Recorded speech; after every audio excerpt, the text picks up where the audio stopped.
Hello বন্ধুরা, আসসালামু আলাইকুম। কেমন আছেন সবাই? আলহামদুলিল্লাহ আমি মোটামুটি ভালো আছি, তেমন ভালো না।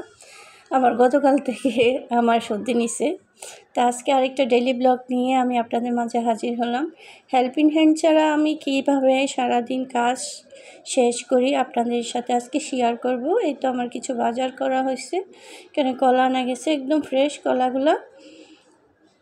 তারপর আমি ডালটা বসাই দিছি, ডালগুলা উতলাই উঠছে, এগুলা সব কিছু পাতিলটা একটু মুছে নিতে হবে। আসলে ডালের পাশে না থাকলে ডালগুলো এভাবে উতলাই উঠে যায়, সব নোংরা হয়ে যায়, চুলার আশেপাশেও নোংরা হয়ে যায়।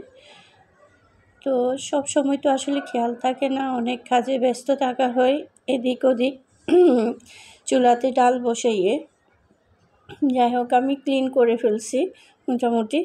তো এখানে আমি ফুলকপি রান্না করব। ফুলকপিটা আমি কেটে নিচ্ছি।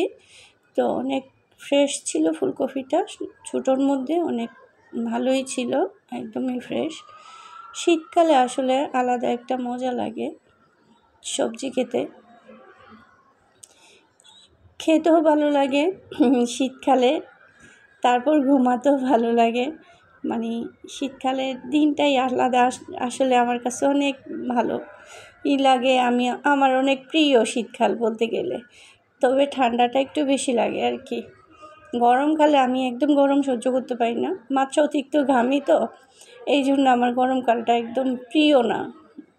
তা আমি একে ফুলকপির ডাঁটাগুলো আমি সুন্দর করে কুচি কুচি করে নিচ্ছি, আর ফুলকপিগুলো একদম বড় বড় সাইজ করে আমি কাটলাম, যেহেতু আমি আলু দিয়ে ফুলকপিটা ভাজি করব। তো এইভাবে আমি অবশ্যই কেটে ভিডিও করা হয় নাই, বটিতে কাটা অবস্থায়। তো আমার এগুলা কুচি কুচি করে নেওয়া হচ্ছে আস্তে আস্তে। এখন আমার ফুলকপি কাটা শেষ, আমি পেঁয়াজ কেটে নিচ্ছি, কারণ পেঁয়াজ তো অনেক কিছুতেই লাগবে। আজকে আমি অনেক কিছুই রান্না করব, ওইগুলাতে সব কিছুতে পেঁয়াজ বেশি করে লাগবে। তো বটিতে বসলে এরকম বড় বড় পেঁয়াজগুলো কাটতে আমার সুবিধা লাগে, একদম কুচি কুচি করে কাটা যায়। তবে ছুরিতে বা চাকু যেটাই বলেন না কেন, এগুলাতে কাটতে মোটা মোটা হয়ে যায়। আর আমার বড় পেঁয়াজ আমার এমনিতে ভালো লাগে। পাকিস্তানি পেঁয়াজগুলো যেগুলো আসছে এখন, এগুলাতে একটু ঝাঁজ কম, কাটতেও সুবিধা। তার মধ্যে একটা কাটলে মোটামুটি অনেকগুলো হয়ে যায়। ছোটো পেঁয়াজগুলো ঝাঁজও বেশি, কাটতেও অসুবিধা হয়। তো এখানে আমি শাক কেটে রাখছিলাম, ওই দিন বাজার করে আনছে, একদম শাকগুলো দেখেন কত ফ্রেশ হয়ে আছে। তো এইভাবে আপনারা শাক আনলে ফ্রিজের মধ্যে রেখে দেবেন না, কেটে এই পলিথিনে করে রেখে দেবেন। শাকগুলো একদম ফ্রেশ হয়ে থাকে, কোনো কিছুই একদম নষ্ট হয় না বলতে গেলে। তো আসলে বুদ্ধি খাটে কিছু কিছু কাজ করতে হয় আমাদের। এই তো আমি আলু আর ফুলকপি দিয়ে ভাজি করব। আলুটা একদম বড় বড় সাইজ করে কাটছি। তো এগুলা ধুয়ে নিচ্ছি একটু। তো হেল্পিং হ্যান্ড থাকলে আসলে ওদের উপর ভরসা করে সব কিছু কাজ রেখে দিই, দেরি হয়ে যায়। নিজে একা কাজ করলে অনেক তাড়াতাড়ি হয়। তো আমি শাকগুলা ভালো মতো ধুয়ে নিচ্ছি। শাকগুলা ধুয়ে তারপর আমি রান্নার জন্য প্রস্তুতি নেব আস্তে আস্তে। সব কিছু ধোয়া দাওয়া কাটা ছিঁড়া করে রান্না করলে আসলে সুবিধা হয়। অনেকজন আছে একটা কাটে একটা চুলাতে বসে, এগুলো আসলে অনেক দেরিতে হয়। তো ডালটা হয়ে গেছে, ডালটা আমি ফোড়ন দিয়ে দিছি। তো এত কিছু আমার আর দেখানো হয় নাই, স্কিপ করে আমি অনেক কিছুই স্কিপ করছি আসলে। তো এখানে আমি ফুলকপিটা কীভাবে রান্না করতেছি, তো আপনাদের যদি ভালো লাগে আমার মতো করে রান্না করতে পারেন। এই তো আমি জিরা দিছি আর রসুন দিছি, এগুলো একটু ফোড়ন দিয়ে তারপর আমি পেঁয়াজগুলো দিচ্ছি।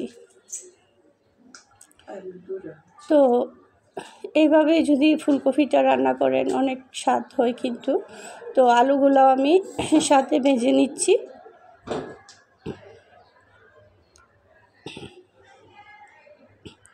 সবগুলো আলু একে একে দিয়ে দিচ্ছি আমি।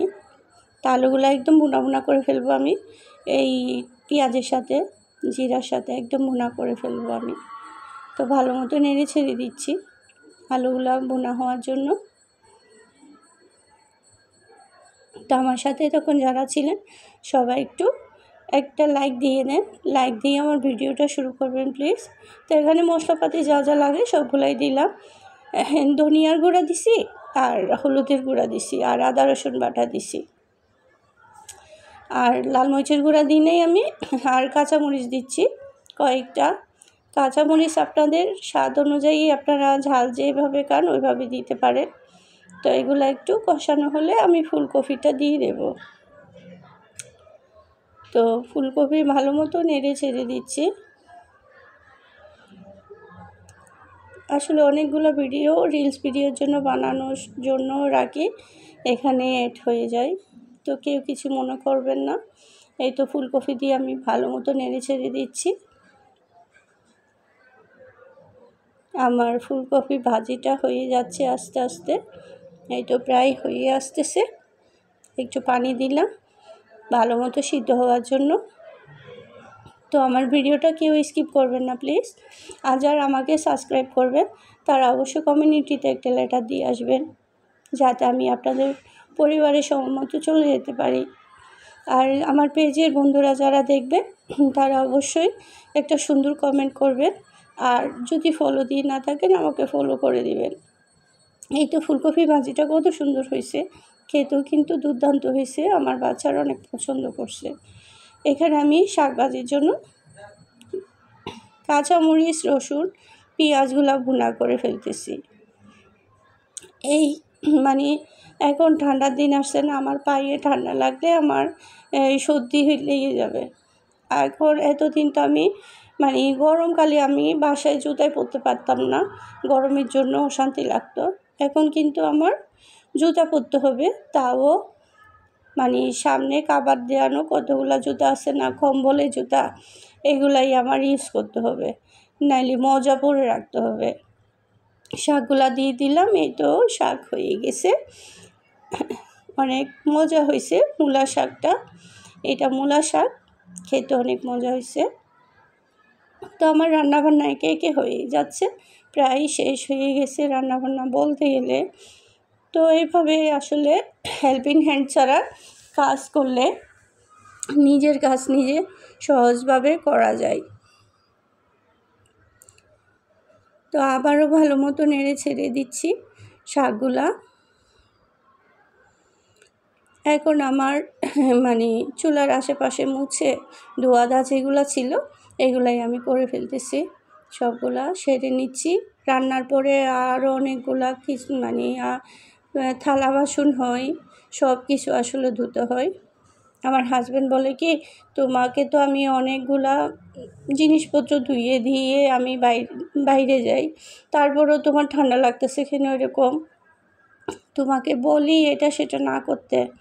আমি বলি কি, এগুলা হচ্ছে মহিলাদের কাছে, এগুলা কি না করে পারা যায়? তো আসলে অনেকগুলা কাজ না করে পারা যায় না। আর আমার একটু সমস্যা, কোথাও ময়লা দেখলে আমি এগুলা মুছে ফেলি, পরিষ্কার রাখি, একদম ক্লিন রাখি বলতে গেলে। তো এই জন্যই আমার আসলে ঠান্ডাটা একটু বেশি লাগে। তো সবগুলো আমার এই জিনিসপত্র ধোয়া দেওয়া হয়ে যাচ্ছে মোটামুটি। এখন আমার এই তো পাপোশগুলো ওটাই নিচ্ছি, আমার কয়েকটা পাপোশও ধুতে হবে, এগুলো আমার ঘর মোছা শেষ এখানে। তো এখানে পাপোশগুলো রাখতেছি, দুইটা পাপোশই ধুবো আমি। তো সবগুলো বারান্দা মুছে ফেলতেছি। তো আজকের মতো এতটুকুই। আমার ভিডিওটা কেমন লাগলো, হেল্পিং হ্যান্ড ছাড়া মহিলারা কীভাবে কাজ করে সব কিছু শেয়ার করলাম, কি পরিমাণ পরিশ্রম করতে হয় মহিলাদের, এটাই আপনাদের সাথে শেয়ার করলাম। সবাই ভালো থাকবেন, সুস্থ থাকবেন, আমার জন্য আমার পরিবারের জন্য সবাই একটু দোয়া করবেন। আর আমি পা দিয়ে মুছি, আসলে বসে মুছতে পারি না, আমার অভ্যাস নাই। তো আমার রান্নাগুলো কেমন হয়েছে একটু কমেন্টসে জানাবেন। ওকে, আল্লাহ হাফেজ।